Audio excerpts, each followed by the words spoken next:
एक बार एक बुजुर्ग आदमी अपने घर के आंगन में बरगद का छोटा सा पौधा लगा रहे थे। इतने में उनकी पोती जो उनके घर आई हुई थी भागी भागी उनके पास आई और पूछने लगी, दादाजी आप क्या कर रहे हो? दादाजी ने कहा, बेटा मैं हमारे आंगन में ये बरगद का छोटा सा पौधा लगा रहा हूँ। ये बड़ा होगा तो बहुत छाया देगा। और देखो हमारे यहाँ ये जो बकरी है छोटी सी, ये कितनी धूप में रहती है। इसको भी छाया मिलेगी, आराम से रहेगी। तो वो दादाजी के पास ही खड़ी रही।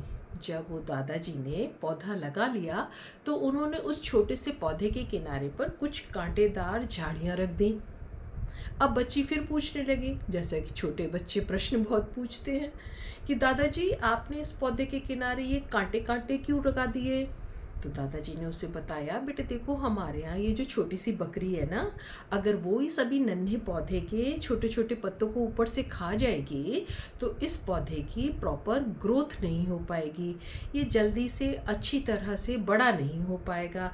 इसलिए अभी तो हमें इस नन्हे पौधे को बकरी से बचाना पड़ेगा।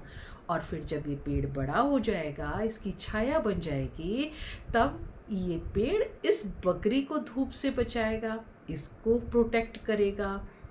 लाइफ भी बिल्कुल ऐसी ही होती है ना। हम जिनको प्रोटेक्ट करते हैं, कभी कभी हमें उनसे भी बचकर चलना पड़ता है और सीखना भी चाहिए। बिल्कुल स्पिरिचुअल प्रोग्रेस में भी ऐसा ही होता है कि जब हम ग्रो करते हैं तो पहले तो हमें प्रोटेक्शन की चाहिए होती, आस होती है, जिसे हम सगुण भक्ति कहते हैं।